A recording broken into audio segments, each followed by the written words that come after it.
Hey guys, how are you all doing? Welcome to my channel. So, today we are gonna see, what if Naruto dies and got second chance to live in Justice League, Part 2. So before we start, go check out the author of this fanfic, Crohn's Colitis. Link is in the description. Also subscribe if you enjoyed the video. Let's start the story. Canary is in civilian clothes. Naruto is walking next to her in civilian clothes, as well. The two stop outside a bank. Opening the doors, she gestures for him to enter. He enters the bank. Ocean blue eyes immediately scan the entire area, locating the exits, number of guards, and the fastest route to escaping should a fight break out. There is no need to be so tense. This is a simple formality, smiles Canary. Tense? Naruto glances at the woman. Amusement appears in his eyes. He gestures for Canary to lead the way, not saying anything more. Canary realizes how silly she must have sounded. That is like telling Superman to be careful around a gun. As crazy as it may seem, the most dangerous person in the bank at the moment is the child. She heard about the mission to Santa Prisca. Naruto single-handedly took down 30 Cobra fanatic followers, Cobra, sports master, and a genetically enhanced human with incredible super strength and speed. He did this all without taking a single injury. It was a scary thought to think that a child managed to accomplish such a feat on his own. Naruto's abilities have drawn the attention of the entire league. It is not just the league, thinks Canary. She walks up to the bank teller. I am here to help my nephew open an account. His name is Uzumaki Naruto. The bank teller smiles. I shall get the paperwork ready. Naruto barely pays attention, choosing to go over various mental simulations in his head. There are a couple new that he has been wanting to work on. While waiting for the paperwork, Canary returns to her original thoughts. Cobra may be a fanatical that believes himself to be a god, but the man is extremely dangerous. A day after being captured and placed in Arkham Asylum, there was a huge bounty placed on the person responsible for the capture of Cobra. Naruto's identity is unknown to Cobra, but the bounty on his head is for $5 million.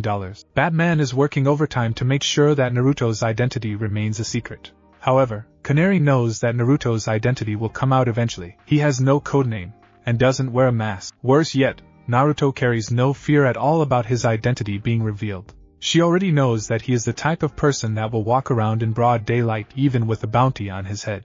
Is there something you wish to tell me? No, I have a lot on my mind is all. Naruto speaks in a calm manner. Batman told you already about my profession. Canary nods. Then you should know that lying to me is pointless. Even half-truths will not work. Ocean blue eyes stare deep into her own light blue. I grew up in a world filled with deception. If you want to lie, that is fine, but do a better job at it. A small smile forms on her face. I'll work on it, smirks Canary. Perhaps there is hope for him after all. Mount Justice. Recognized B06, Uzumaki Naruto. In a flash of light, Naruto appears in the cave. That was faster than he thought. Canary had helped him set up a bank account, and the league transferred $700 into the account. Well, 83,320. 53 yen, which equates to $700 US. 83,320.53 yen will be transferred to his bank account each month, with 59,000 yen extra for every mission he completes. A bit on the small side compared to the money he used to make as a missing ninja, but it is a start.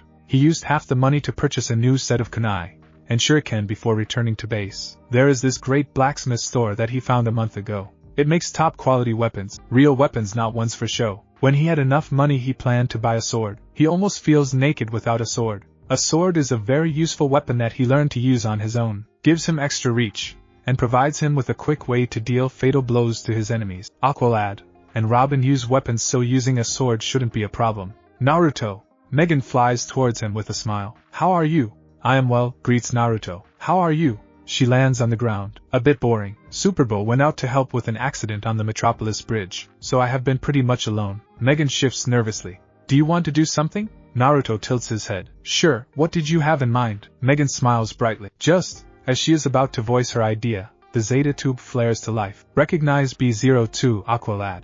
In a flash of light, Calder enters the cavern. Calder, beams Megan. What are you doing here? Calder smiles at Megan. I was hoping to hang out with my friends. He walks over to Naruto, offering his hand. It is good to see you.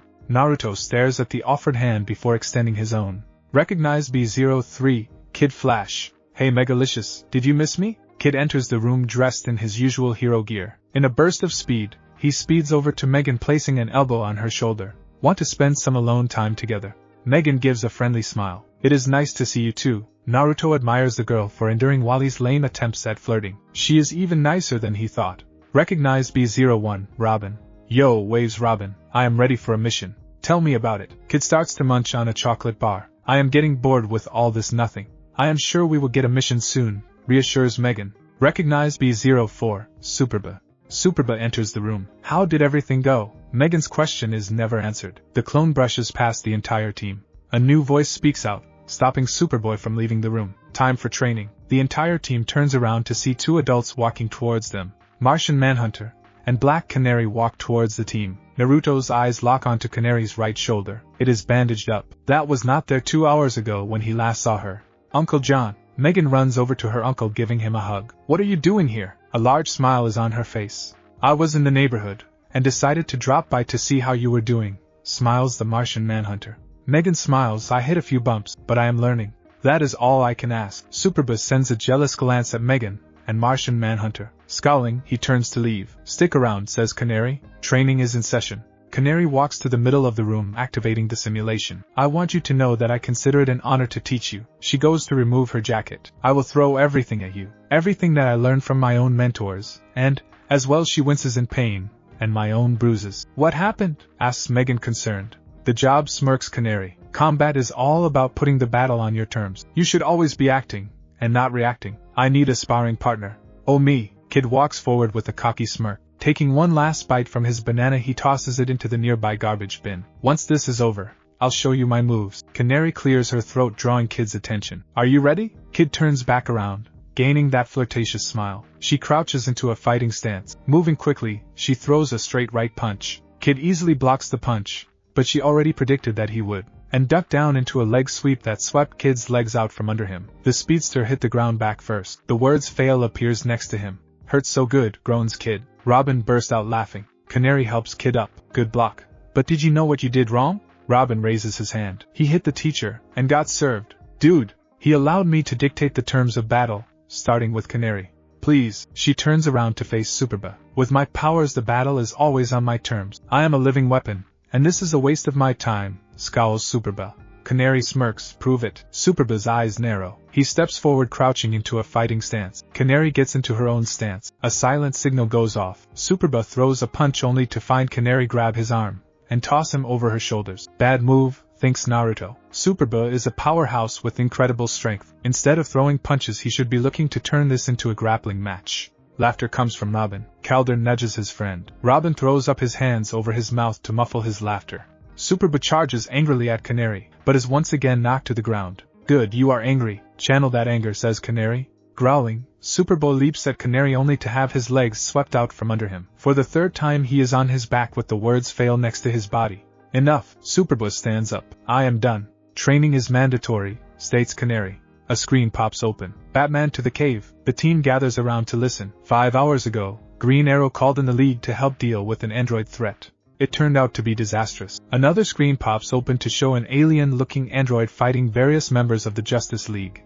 and winning. The android possessed the ability to copy the powers of anyone it came in contact with. In the end, it took 8 League members 4 hours to defeat the android. Robin's eyes widened. A machine with the powers of the entire Justice League. Who made it? Tio Moro? Good guess, but Red Tornado doesn't think so.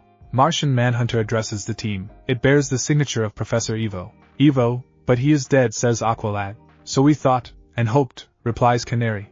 Naruto's eyes narrow upon the android. A machine that possessed the powers of the Sharingan. That is a scary thought. He had no idea that technology could do that. The technology of this world is far more dangerous than he thought. Looks like he will need to be a bit more careful with his techniques. Until this threat is permanently neutralized, we are sending 2 trucks carrying the parts to 2 separate Star Labs in Boston and New York. You all will split up into 2 separate teams to safeguard the 2 real trucks, continues Batman. So now we take out your garbage? Batman stares at Superboy, not liking the attitude. You had something better to do? The image disappears. Aqualad double-checks the coordinates. Coordinates received. Time to move out. The team begins to head out. A hand reaches out, grabbing Superbo's arm. Superbo turns to look at Canary. When you are ready, I will be here, says Canary. Highway. Batman and several other League members are overseeing the loading of the android. Among them are Captain Atom, Superman, Hawkman, and Green Lantern. Naruto stares curiously at the members of the Justice League. He must admit that these League members sure do look strong. Honestly, he is curious about how he measures up to them. Not to sound arrogant, but he knows that he can take Black Canary. If her only power is being an expert in martial arts, then she won't prove much of a match for him. It makes him wonder about the abilities of the rest of the league members. Aqualad glances at Naruto and Superboy. Superboy is staring straight in the direction of Superman while Naruto is observing all the members of the Justice League. This is the second mission that the team was given. Teamwork is the key to success. Naruto proved on the first mission that he is able to handle his own even when the numbers are stacked against him. While the rest of the team argued and fought, Naruto single-handedly brought down Cobra and Sportsmaster. Two of the most dangerous criminals in the world were taken out by a single person. Aqualad knows that the most qualified person to lead this team is not him nor Robin, it is Naruto. According to Robin, Batman learned that Naruto is formerly a ninja. Ninjas are experts in stealth and espionage. Robin may have been trained by Batman, but Naruto was raised in the world of shadows, making him the ideal candidate to lead a covert team. The problem is that Naruto lacks the communication skills to give out commands to the team. Megan is constantly replaying conversations to Naruto via telepathy. The second problem is that no one except Megan knows Naruto's personality, since she is the only one that he talks to. Until the team learns a bit more about his personality, no one can really trust him. Using this knowledge, Aqualad has placed Naruto on his team along with Miss Martian. Robin, Kid Flash, and Superboy make up the second team. Batman gives the signal. The team splits into two groups following the trucks. One by one the members of the Justice League leave the scene.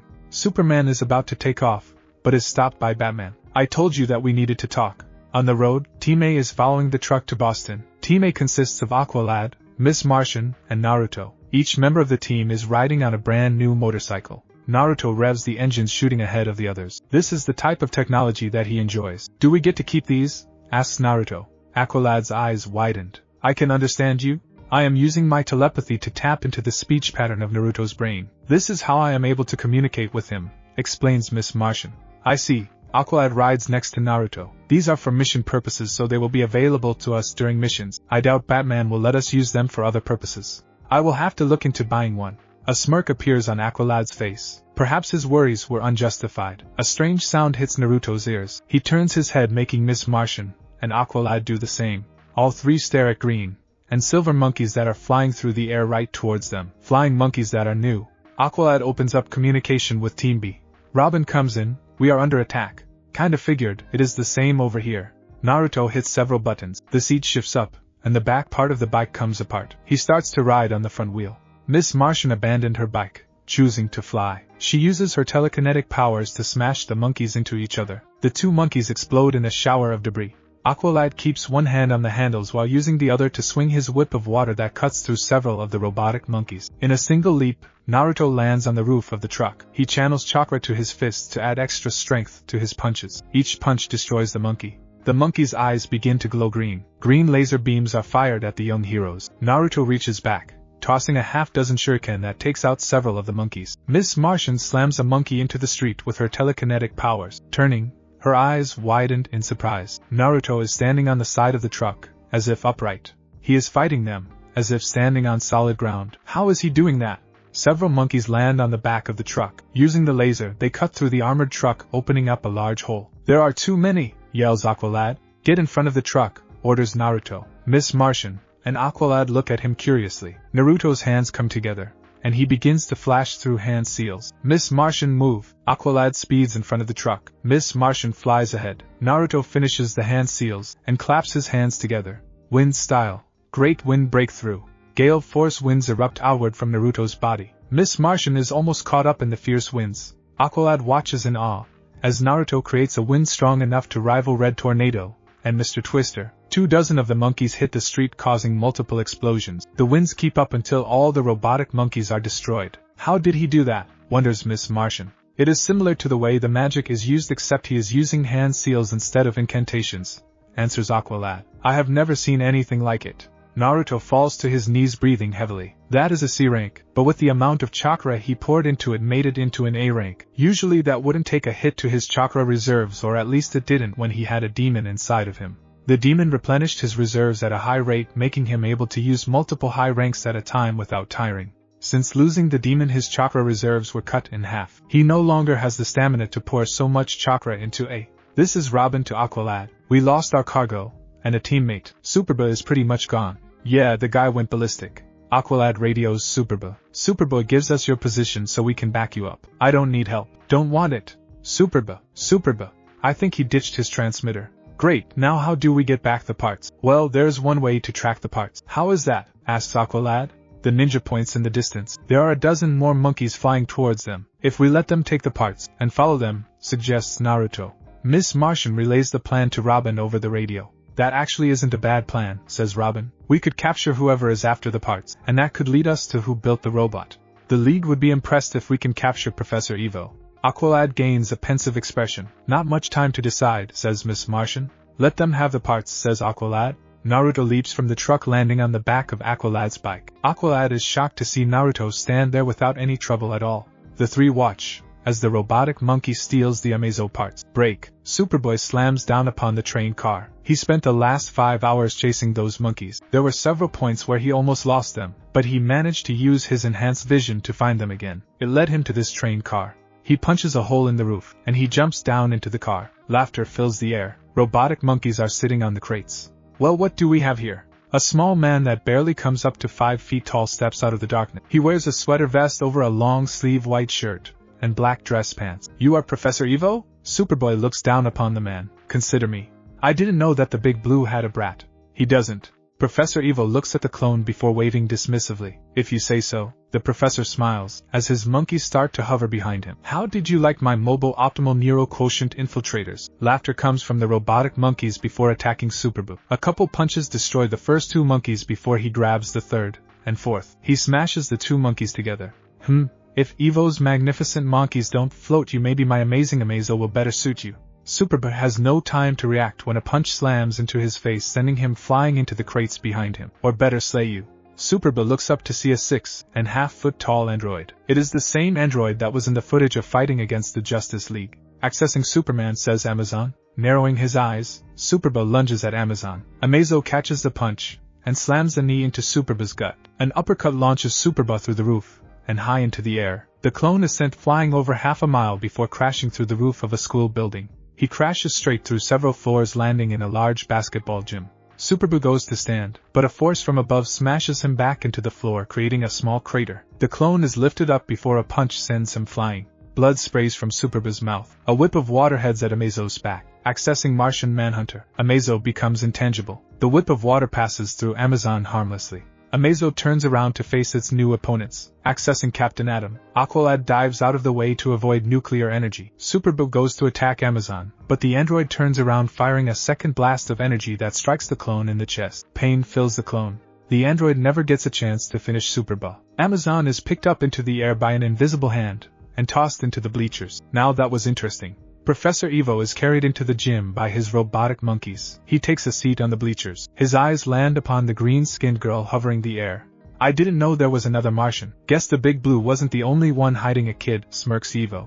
Analyzing information downloaded. Amazon stands up. A wave of the hand sends Miss Martian flying into the wall. Accessing Miss Martian. A chuckle comes from the professor. It looks like you are not as weak as the others, smirks Evo. Aqualad forms a pair of whips with his water bearers. We need to disassemble the android before it absorbs more powers. Good luck with that. Evo leans back on the bleachers. Amazo kills them. Priority Alpha. Accessing Flash. In a burst of speed too fast to follow, Amazon dodges the water whips and appears in front of Aqualad. 15 punches strike Aqualad all over his body. A right hook sends Aqualad flying into the far wall. Accessing Martian Manhunter. Amazo becomes intangible, letting a kick pass through him harmless. Naruto lands on the ground, spinning around to face his opponent. Accessing Superman. Amazo's eyes begin to glow red.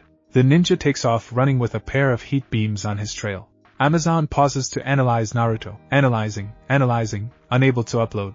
Evo's eyes widened. What? Impossible. The professor's eyes narrow upon Naruto. Why can't my amazing Amazo analyze your powers? Naruto doesn't respond, as his attention is fully on the android. Amazo appears behind Naruto. Naruto ducks under a high-speed punch before sliding backwards to avoid a follow-up punch. Accessing Miss Martian.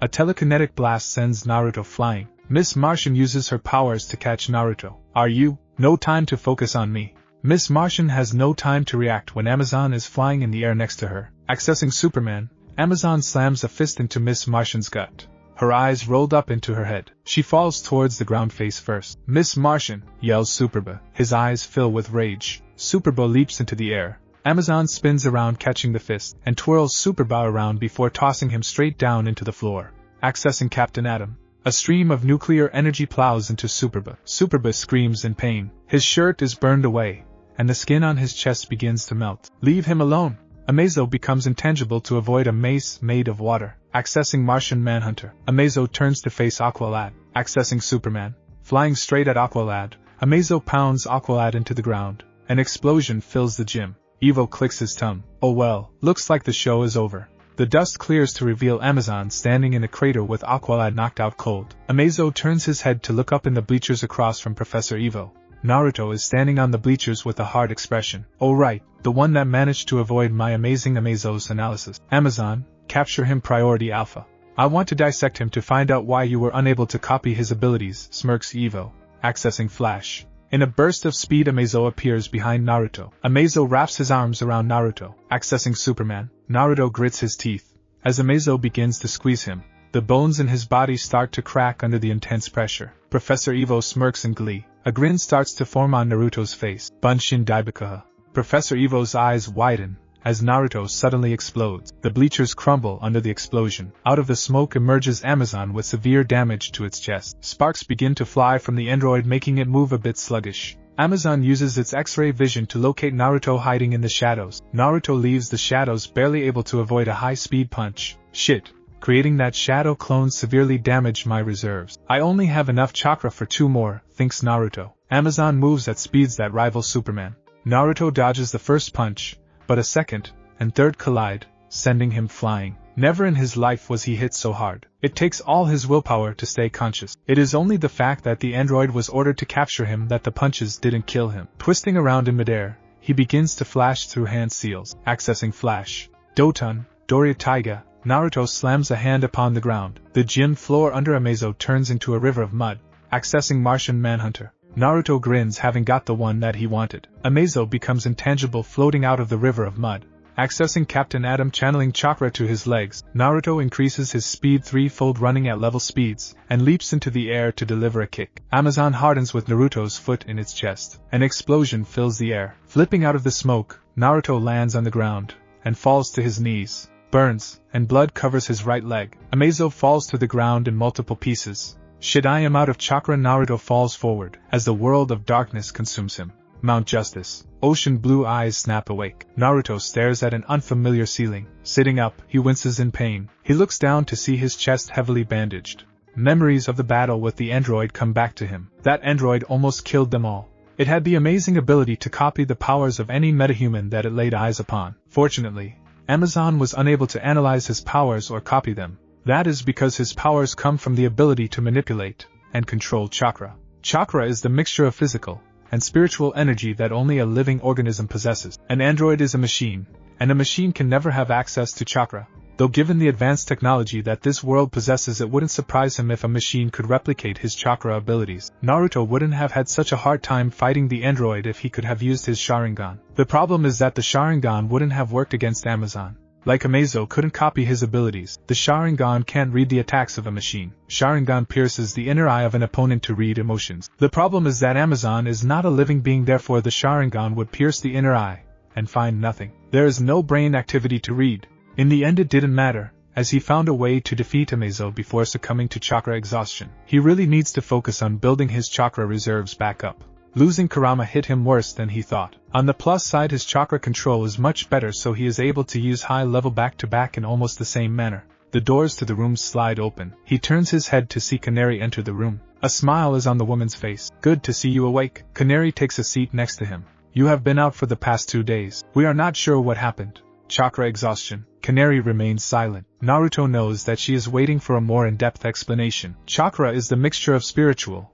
and physical energy. It is how I am able to use my. When I use too much chakra, it puts my body in a state of shock, and in extreme cases I could die. Canary gains a hard look. She has heard about chakra in her martial arts studies. Chi and chakra energy sources that were believed to have empowered warriors in ancient Asia. A few of her masters talked about using chi to strengthen one's body, but it is something she never had an aptitude at. You fought like a true hero, ready to sacrifice your life to take down an enemy. I am proud of you, praises Canary. Naruto raises an eyebrow. Give my life? I have no intention of dying. My mission was to collect the android parts, and I accomplished that. Nothing more. You almost died. No, I passed out for a couple days. I was fine. The woman rolls her eyes, and he is supposed to be cold and detached. Canary stands up with a smirk. She reaches over and ruffles his hair. Naruto gives her an irritated look. Laughing, she leaves the room knowing that Naruto is finally acting his age. There is still hope for him. Robin is sitting at the supercomputer in Mount Justice accessing information from the Justice League database to study a certain individual. Like his mentor, he is obsessed with gaining as much information as possible on individuals of interest. It just so happens that the individual he is interested in is the same one that his mentor is investigating.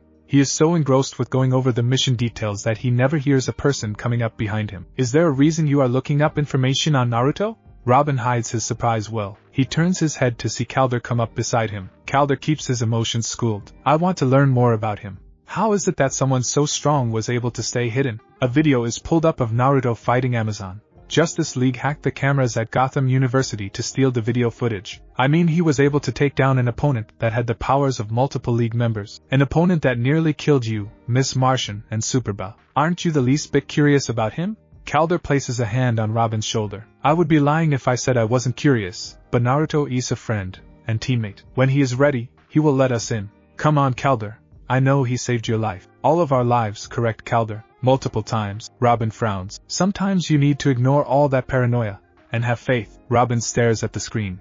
August 5th, 12:05 p.m. Superboy is slammed down upon the ground. Groaning, he stares up at a ceiling that is rapidly becoming a close friend to him. You are getting better, smiles Canary. She extends her hand, which he takes. He is helped to his feet. Don't throw all your weight into your punches because it leaves you wide open to a counter. Right, Superboy dusts off his pants. I am ready to go again. Naruto enters the room. A thud makes him look up. He notices Superboy getting beat up by Canary. When it comes to fighting, Superboy is pretty useless. Mr. Twister, Mammoth, and Amazo all beat the crap out of the clone. What type of weapon constantly gets beat up? Cadmus didn't do a very good job at creating a weapon. If Superboy wasn't invulnerable to most things, the clone would have been killed a long time ago. Do you want to join us? Superboy understood every word of that. It looks like Cadmus made it so that he could understand Japanese. I have my own style, replies Naruto. Canary sends a challenging smirk. Do you think your style is better than anything I have to offer? No, but I like my style, and have no desire to learn a new style.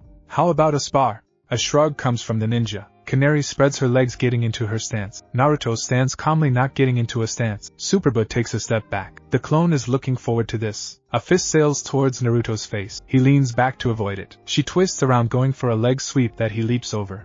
Smirking, she goes to strike him in the air, knowing that he can't avoid. Or so she believed.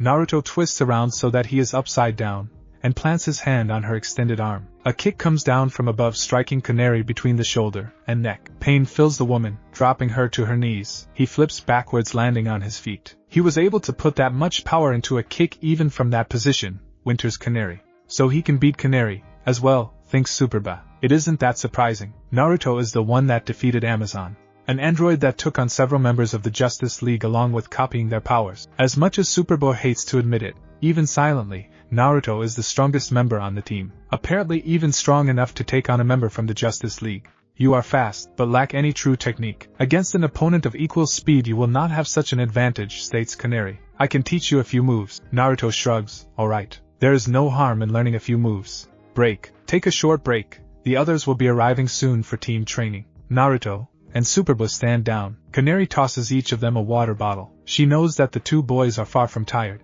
Superboy is a carbon copy of Superman, except without all the powers of the Man of Steel. One of the many things that he did inherent from the cloning process is Superman's incredible stamina and endurance. Even after 3 straight hours of training, Superboy didn't even break a sweat, and showed no signs of fatigue. Naruto's stamina was almost on the same level, which is impressive. He was sweating, and showed small signs of exhaustion after the second hour, but he would recover quickly to keep up with Superboy. At this rate the two would have the basics mastered in no time. Superboy prefers the grappling and throwing techniques to take down his opponents. He is learning to control his strength by channeling his anger. Of course, it is hard to see his true growth, as Naruto's superior speed allows him to evade all of Superboy's attacks and counters. Then again, Naruto faces the same problem because all of his physical attacks are useless against Superboy's steel-like body. Naruto prefers joint locks and throws, but Superboy's superior strength allows him to quickly break free of joint locks, and the throws do no damage to the clone. The two make for perfect sparring partners, as it comes down to a battle of stamina to determine a winner. and a stamina battle between those two can last hours, as she witnessed. Am I late? Megan flies over to Superboy and Naruto. Superboy sniffs the air looking at Megan curiously. A blush heats her cheeks. I was trying out a couple new recipes. Yo, I am ready to be a teacher. Wally speeds into the room, stopping in front of Canary. He gives the older woman a wink. Your number one student is here. You're right, smirks Robin. Calder greets his teammates. It is good to see you all again. Now that everyone is here, we can begin team training. Canary types into the console. Suddenly the room changes into an exact image of Star City. Large holographic buildings, cars, and other objects fill the room, placing them in the middle of the city. Naruto stares at a car next to him with a critical eye. There is something about this that makes it seem like it is more than a hologram. Reaching out, he touches the car to find it quite solid. Robin smirks. It is the latest in light-bending technology. The objects are made solid. It is like creating something from nothing. No, I know I can do that, thinks Naruto in awe. Canary hits a couple more buttons, and the streets fill with holographic people. The point of this team is to perform covert operations. As successful as your missions have been, you have failed to maintain cover on both missions. Naruto raises an eyebrow. Well, almost all of you have failed to be covert. It is a moot point because you succeed, and fail, as a team, not as individuals, states Canary. He decides to hold his tongue, not needing to point out that the missions succeeded due to him.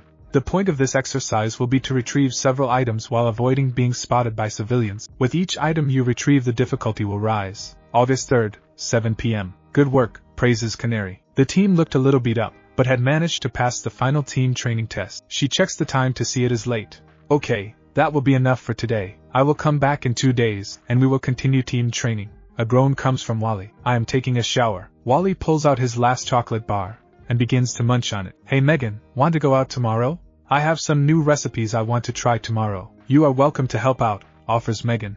On second thought, I have to get ready for school. It starts next week. Megan gains a jealous expression. You are so lucky. I wish I could go to school. Robin and Wally look at her, as if she grew a second head. Naruto turns away from the group. He is planning to get a snack before heading for some nighttime training. There are a couple he wants to work on. Naruto, if you don't mind, I have a question about your powers. Calder walks over to the younger boy. The ninja pauses before turning to face Calder. A nod is given to let Calder know he can ask. Calder sends Megan a grateful look for establishing a mental link between the two.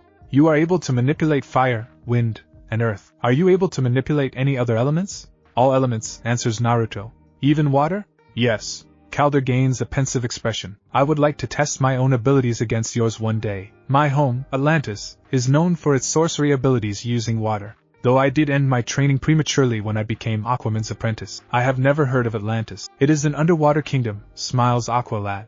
A kingdom that is underwater. Naruto would like to see that. Show me this Atlantis one day, and I will show you my skills in water, says Naruto.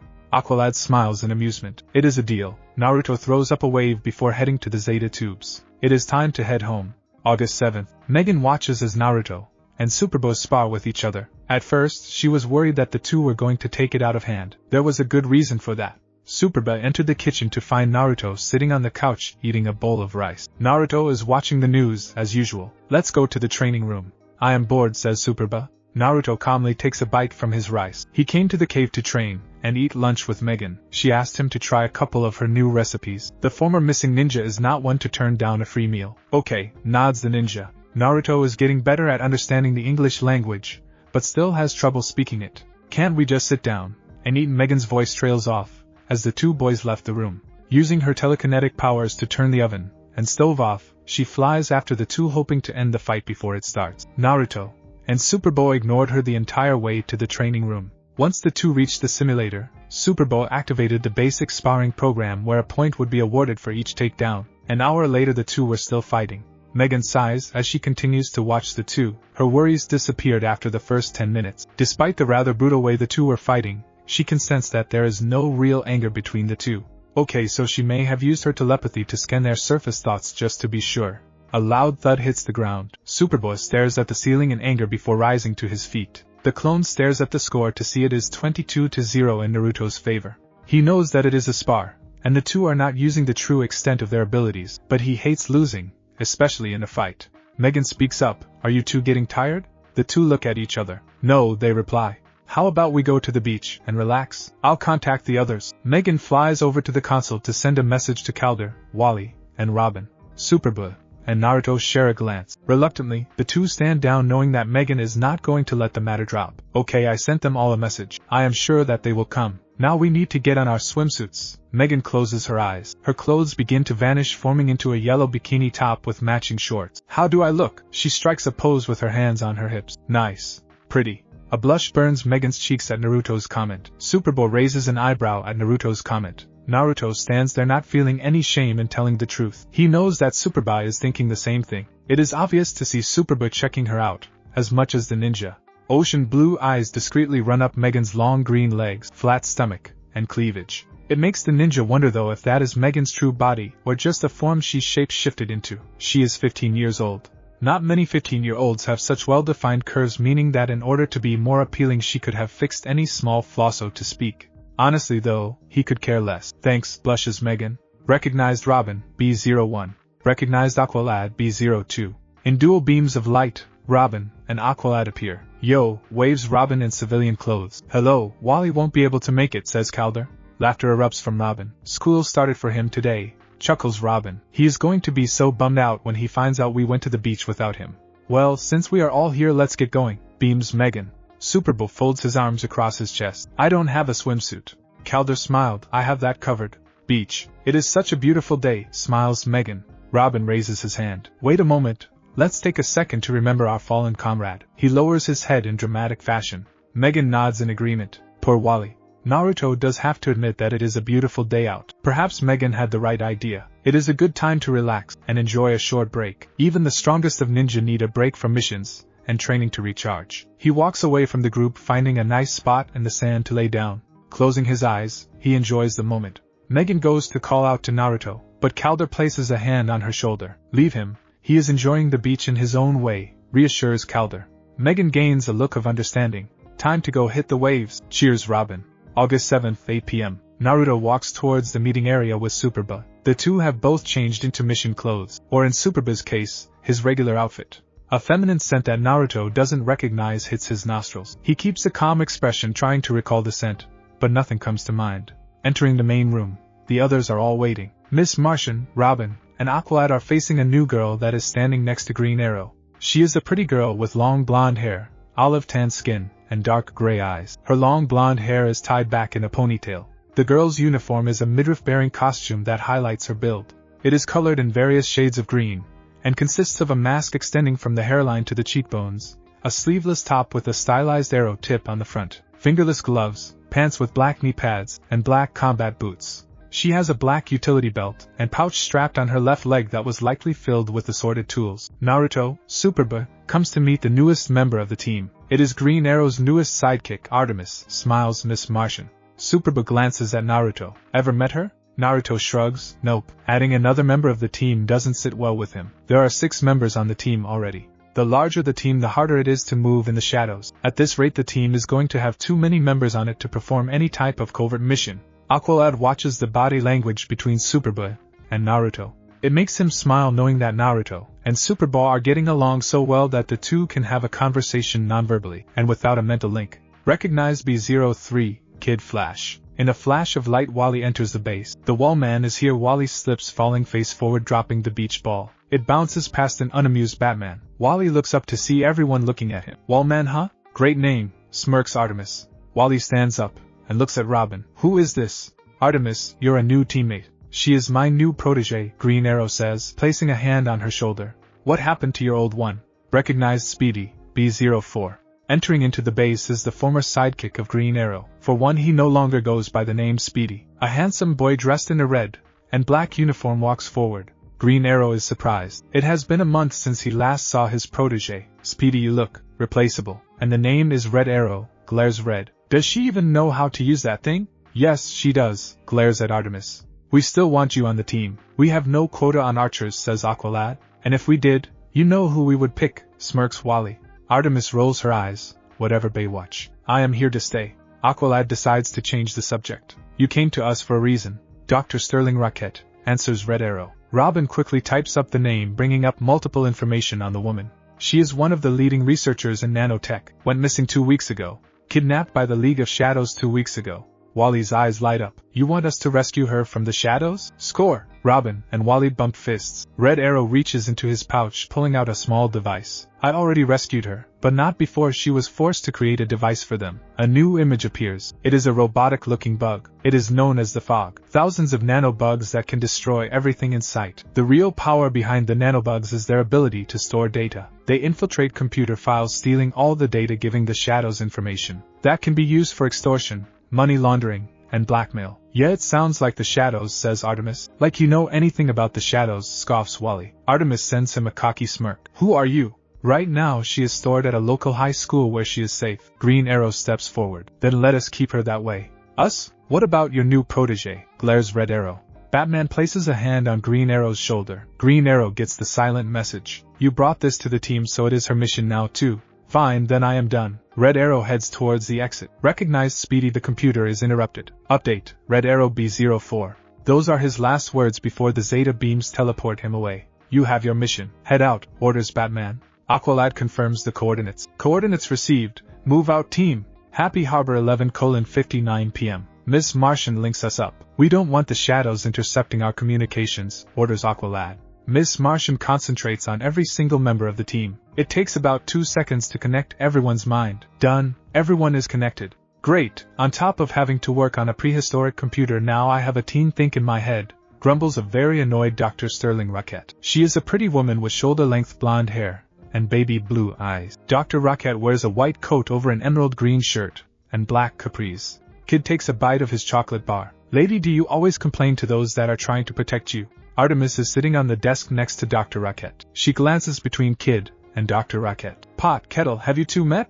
I don't want to hear any lip from the one that drove Red Arrow from the team, glares Kid. That is so not my fault. Dr. Rocket grits her teeth before gesturing at the computer. Fate of the world is at stake. Naruto is sitting on the roof with a bored expression. Fate of the world? That is an over-exaggeration. This woman thinks too much of her technology. He doesn't worry about his thoughts being heard by the others, as he knows how to block the mental link. Years with Kurama taught him multiple ways to block mental intrusion. Sometimes he wanted to have a private conversation without Kurama voicing his Tuyen, so he learned to block out the demon that resided within him. Using that same skill, he blocks Miss Martian's powers from relaying everything that goes on in his head. How about I help Miss Martian and Superba on the perimeter? Artemis stands up, leaving out of the room. Good idea, agrees Aqualad. He walks over towards the doctor. The virus won't be much help to us if we can't locate the weapon. Do you have a way to track it? It is not a weapon, Editions, brilliant science. She smiles, proud of her creation. And of course I can track it, but I would have to go online. Might as well put a sign assassinate me in neon lights above my head. Aqualad places a hand on her shoulder. Dr. Rocket looks up at him. The young man gives the doctor a reassuring smile. We will protect you. Nodding, she goes online, tracking the fog. Outside the school, Miss Martian is at the front gates with Artemis. A light thud makes the two girls turn around. Superba walks past them. That boy, smirks Artemis. Superba turns his head to look at Artemis. The archer stares at him, not ashamed that he heard her thoughts. He can hear you. We can all hear you, frowns Miss Martian. Oh, I know, smirks Artemis. Miss Martian, we are tracking the fog. I need you to reconfigure the bioship so that Robin, Superba, and Kid can fly it, orders Aqualad.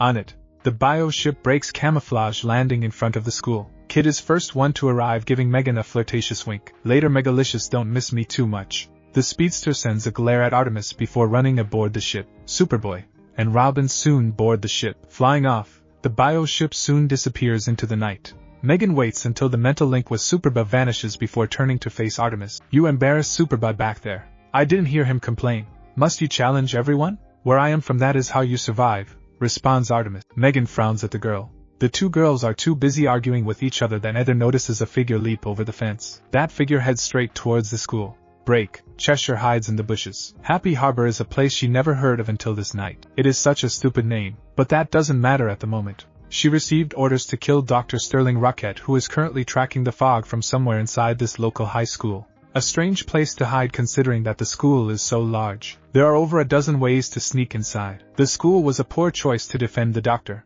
Her eyes land upon a green-skilled girl, a blonde, and a handsome young man walking the perimeter. That explains the poor decision to use the school as a base. Children are protecting the woman. This job will be easier than she originally thought. A sound makes her tense. Cheshire looks into the sky to see an alien ship appear out of thin air. It lands in front of the school. Her eyes narrow upon a fast-moving blur that turns out to be Flash's sidekick, Kid Flash. Kid Flash runs aboard the ship followed by the handsome boy from before, and Batman's sidekick Robin. The ship soon takes off into the distance. Now they are making it much too easy, smirks Cheshire. The green-skinned girl and Blonde begin to argue, leaving a wide opening for Cheshire. Running towards the fence, she displays amazing acrobatic abilities by leaping to the top of the fence and landing on it with grace before leaping to the ground. Cheshire is about to enter the school when shadows from above make her slide backwards. The shadow turns out to be shuriken that embed in the ground where she had been standing.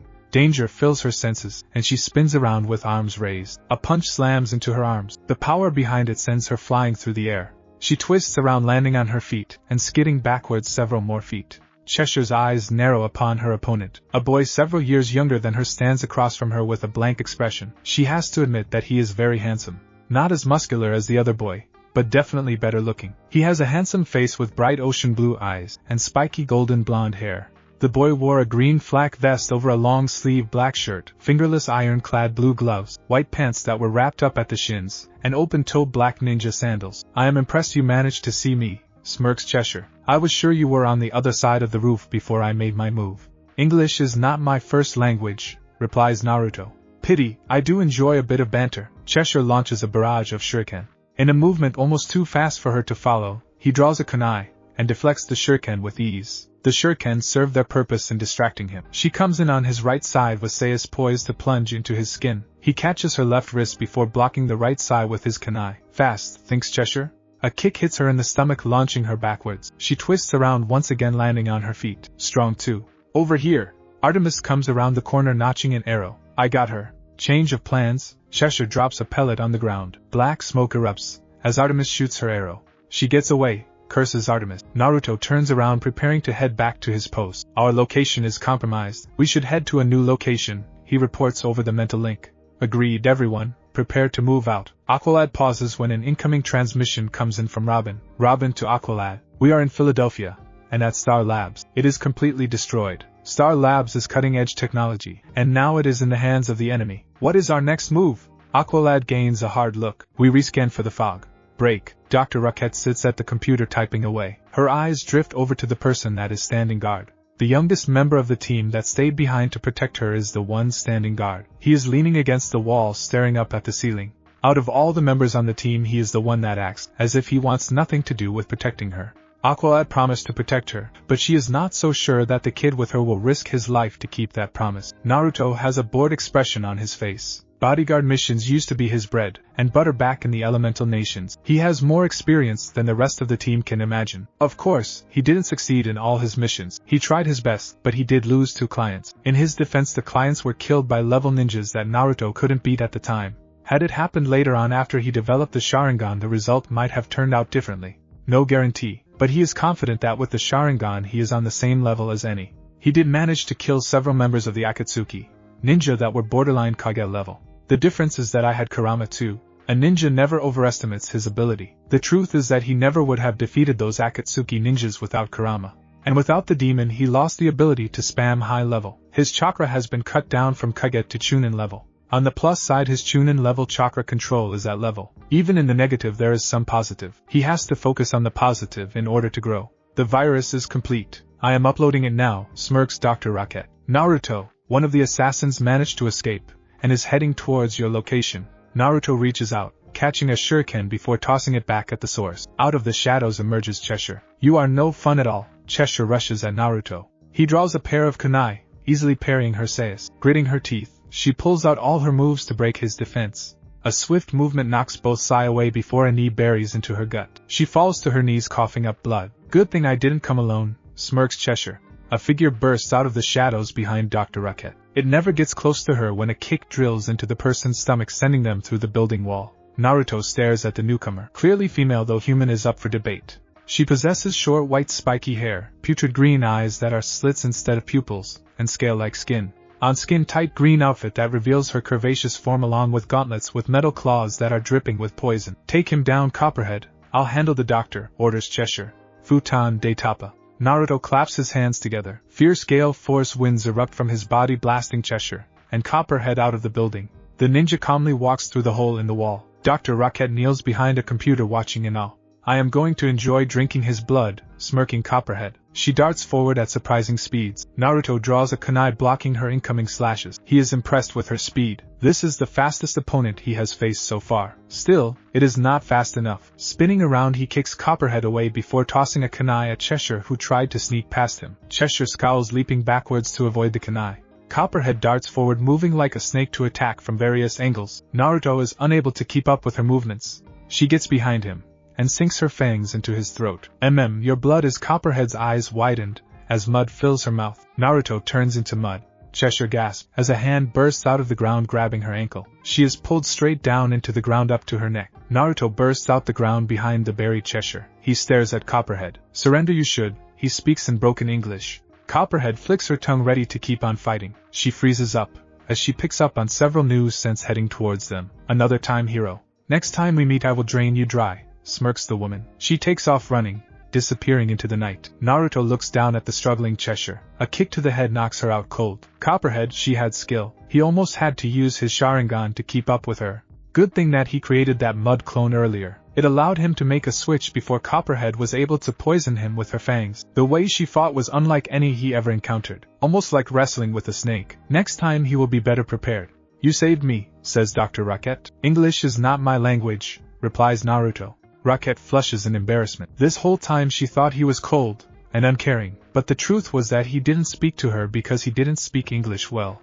Naruto. Megan flies over to him, landing on the ground. Are you okay? Naruto raises an eyebrow. Megan looks over to see the assassin from earlier buried in the ground. A smile appears on her face. I guess I worried for no reason at all. You managed to capture her. Good work, praises Aqualad. He turns to face Dr. Rocket. Robin managed to upload the virus, destroying the fog.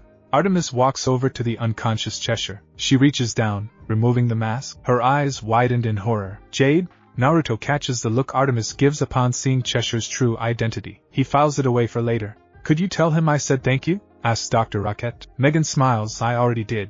Naruto looks at Dr. Rocket. You are welcome. He is still working on his English, explains Miss Martian. The Red Tornado contacted the local authorities. They are going to take care of the assassins. We will take Dr. Rocket back to the cave where she can use the Zeta tube to head back home, says Aqualad. Artemis, you did good work today. Welcome to the team. Artemis looks away, trying not to stare at the unconscious Jade. Miss Martian approaches Artemis. It is great to finally have another girl on the team. A small smile forms on Artemis's face. Mount Justice took down the League of Shadows, smirks Kid. Robin smirks, and the two friends bumped fists. Naruto ignores the two. He glances at Aqualad. Ocean blue eyes harden. Megan, please link me with Aqualad. Megan looks at Naruto curiously. She nodded as he asked. Link established, says Megan. Calder looks at Megan in confusion upon hearing her voice in his head. Naruto walks over to Aqualad.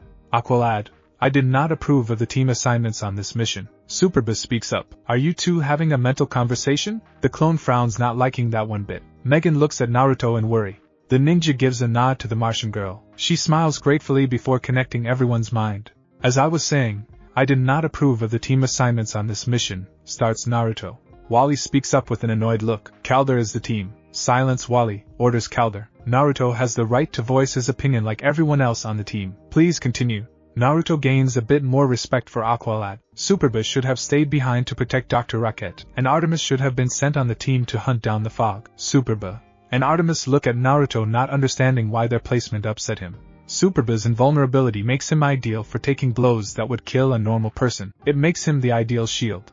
Artemis has long-range capabilities that would have allowed her to take out the person controlling the fog from a distance, possibly preventing damage to Wayne Tech. She could have even used her explosive arrows to possibly destroy the fog if the virus failed. A silence fills the room. He does have a point, agrees Robin. Superboy is the perfect shield. None of the assassins you all fought had the power to harm him. But there is no way Calder could have known what assassins were coming, argues Kid, which is even more of a reason that I should have had Superboy stay behind to act as a shield. If someone with super strength and invulnerability had been sent, Superboy would have been the ideal person to take them on while we fell back to protect the doctor, admits Calder. And I was worried about Artemis being a rookie that I kept her close instead of putting her where she could have been utilized most. Calder lowers his head. Naruto is right. I made a poor call on the team assignments. Superboy frowns. Why bring this up now? The mission is over, and we completed it. I wasn't going to start an argument during a mission, and I didn't bring this up to try to oust Aqualad as leader. Naruto stares straight at Aqualad. I brought this up in order to help future missions. He turns heading towards the Zeta tubes. In a flash of light, Naruto is gone. That guy really gets under my skin, huffs Wally. Calder gains a small smile. He is looking out for us in his own way. If he truly didn't care, then he wouldn't have said anything at all. Megan smiles. Do you think he will ever see us as more than a team? In time, I have no doubts. Once again our plans have been thwarted by the young heroes, says L1.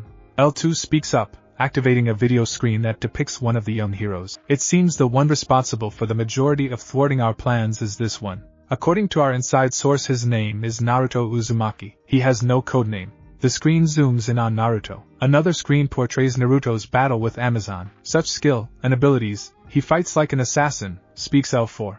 Do we know anything else about him? Other than he has the ability to manipulate the elements, we know nothing about him, says L3. That is not entirely true, says L2. I believe that this young hero is the recent hero that popped up in Tokyo several months ago. He does fit the description minus a few details. L1 gains an interesting tone. That would mean he has no mentor to guide him. Perhaps the light can offer him a better career path. August 16th. A ringing sound causes Higurashi to look up from the counter. The 50-year-old man watches as a kid enters his shop. It is a kid that he recognizes from previous visits. Higurashi raises an eyebrow before speaking in a gruff manner. Come back for more kunai and shuriken? No, I have come searching for a katana.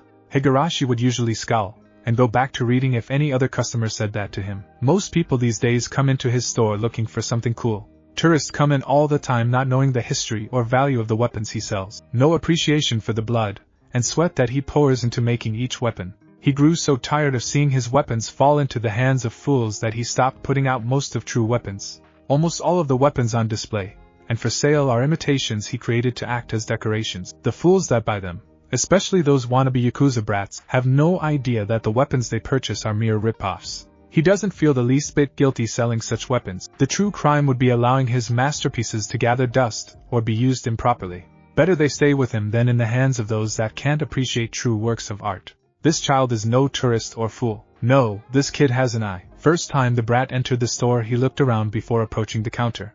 Higurashi was shocked that the kid asked him if he sold any true weapons. Naruto stares at Higurashi. I am looking for real weapons. Do you sell any? Got a problem with my store, brat? These decorations are useless to me. I wish to purchase true steel, not cheap imitations, replies Naruto.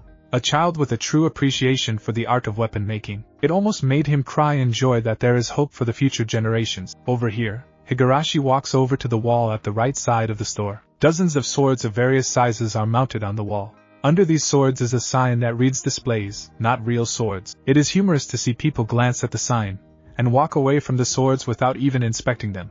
I recommend a smaller sized katana due to your size, states the blacksmith. Naruto examines the weapons. I don't have the money to buy one at the moment. We can work out a payment plan. Just choose the one you like, smirks Higurashi. A nod comes from Naruto. Naruto reaches out, grabbing a katana with a black hilt and a teardrop-shaped guard. The blade is 42 inches long with a wavy design that gleams in the light. Testing the weight and balance first, he makes sure that he enjoys the feel of the blade. Once he is acquainted with the weight and balance, he takes a few steps back before placing a second hand on the hilt. In a smooth motion, he swings the sword in a downward slash, then twists his hands, making a thrust. Naruto releases the hilt with his left hand, reaching up to catch a black sheath. A good choice. The sword costs 100,000 yen. Make payments of 2,000 yen a month, and it is yours. Placing the sheath on his waist, Naruto expertly sheathes the sword with a light click. He reaches into his pouch and pulls out 5,000 yen. I will be back next month to make another payment, says Naruto. Higurashi smirks. I'll have some more kunai and shuriken ready for you by then. Thank you. A chuckle comes from the clerk. The brat has good taste, smirks Higurashi. August 18th, 7:06 p.m. Initiate combat training. Calder and Superboy begin to circle each other. Superboy smirks, ready to test out a few new moves. Begin in 3, 2, 1, start. The two charge at each other. Calder throws a couple punches that Superboy dodges. Megan, Artemis, and Wally are watching the two spar. Wally is barely paying attention as he munches on a banana with barely any decency. Artemis and Megan both have their eyes locked onto the shirtless Superboy. Both girls enjoy the view of his muscles. Calder is nice. You and him would make a great couple, suggests Artemis. Calder? He is like an older brother. Megan smiles as she glances at Wally. I think you and Wally would make the cutest couple. You are so vibrant and full of life, and Wally is so full of it, smirks Artemis. Laughter comes from the two girls. A new voice makes both girls jump in surprise. Who is next? Naruto stands on Artemis's left watching the spar. Artemis is shocked. She never noticed him until he spoke. When did he get there? How long was he there for? Naruto, when did you get here? Asks Megan. 5 minutes ago. Megan is stunned by that answer. How did she not notice him for 5 minutes? It really does scare her that he is able to sneak up on her like that. No one is next. Superba and Calder are sparring since we haven't had a mission in a while, answers Megan. Do you two always have to speak telepathically? Frowns Artemis in annoyance. Sorry. Megan opens a link with Artemis. Naruto still has trouble talking in English. He can understand it, but it is hard for him to string words together. Canary has been so busy with the league she hasn't had much time to teach him lately. Artemis does feel a bit bad for getting upset. It is not his fault that English isn't his first language. Still, telepathy is not her favorite way to communicate. She doesn't realize that Naruto and Megan hear her thoughts. Megan changes it so that Artemis can think without portraying her thoughts over the mental link. Did you want to spar next? I am thinking about it, replies Naruto. Megan cuts the link, as Naruto walks around the training area to go check out the computer. Is it just me or are you too close? Asks Artemis with a slight gleam. A blush starts to heat Megan's cheeks. It isn't like that. She waves her arms frantically. I am just the first person that Naruto could communicate with. I am his link to the others, so it is only natural we are close. Artemis smirks, if you say so. She takes a good look at Naruto. I have to admit that he is pretty cute. I do like blonde hair. Megan takes a good look at Naruto. It is true that he is handsome. Superboy has a more rugged handsome look, and Naruto has a more preppy handsome look. I guess he is pretty handsome, admits Megan. Calder is slammed to the ground, interrupting the rest of the conversation. I learned that one from Canary, smirks Superboy. Superboy extends his hand, helping Calder up. Training simulation over. Red Tornado flies down from above. The robot lands on the ground, planning to go about its own business. Hey, Wally runs in front of Red Tornado. Do you happen to have a mission for us? Mission details are Batman's area. True, but Batman is out with Robin doing the dynamic duo, so we thought you could help us out. If you are not busy, smirks Wally. Calder steps forward, speaking in a more respectful tone. If we can be of help. Red Tornado begins to type, opening up a large screen. On that screen it portrays an old man in a suit with a cane. This is Kent Nelson. He is 106 years old. Wally nudges Artemis. Doesn't look a day over 90. He chuckles at his own joke. Artemis ignores the speedster. Kent Nelson was a charter member of the Justice Society, a precursor to your mentor's Justice League, explains Red Tornado. The image changes to reveal a man in blue and gold tights with a matching cape and helmet. Calder recognizes that image immediately. Of course, Nelson was Earth's Sorcerer Supreme. He was Dr. Fate. A snort comes from Wally. He leans over to Artemis. More like Dr. Fake. Guy knows a little advanced science, and Dumbledore brings it up to magic, says Wally. Kent could be on one of his walkabouts, but he is the holder of the Helmet of Fate. It is unwise to leave such power unguarded, says Red Tornado. He is like the great priests and priestesses of Mars. I would be honored to help him, says Megan. Me too. Magic totally rocks, smirks Wally. Artemis rolls her eyes. The speedster walks over to Megan with a flirtatious smile. What are the chances we are both so into the mystic arts? Red Tornado hands Calder a golden key. Take this, use it to unlock the Tower of Fate. You will need to take a leap of faith. Magic? Naruto gains a curious expression. What is magic? He never heard of that word. Perhaps it is a source of power like chakra. He decides to join the team on this mission. He wants to learn more about this magic. Bio's ship. Artemis glances over at Wally. So Wally, when did you start believing in magic? Wally leans back in his seat with a cocky smirk. I have always been into the mystic arts. He glances over at Megan, as he continues to lie out of his ass. Before coming to Kid Flash, I seriously considered a career in magic, like Wally. Naruto barely understands the speedster, but he is able to detect that everything that Wally is saying is a complete lie. Then again, most of the time Wally says it is a lie or made-up story. Wally spends so much time trying to impress Megan that it is a miracle that the speedster survived any of the missions. A clown like that would have died on a D-rank mission in the ninja world. We are here, says Megan. The bio ship stays in camouflage mode,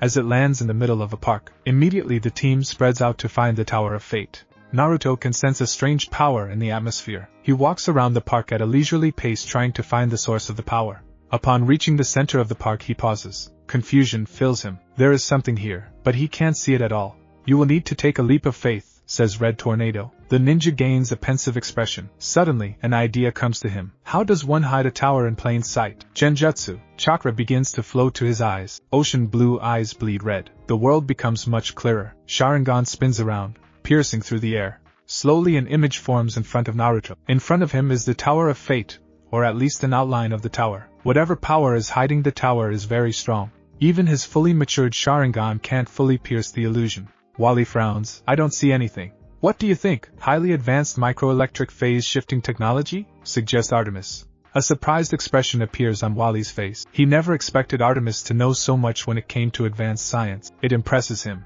Totally. Megan comes walking up behind him. Not clearly it is mystic powers at work, finishes Wally. Artemis scowls. It is here. Megan turns to look at Naruto. Naruto found it. She flies over to him. The rest of the team gathers around Naruto.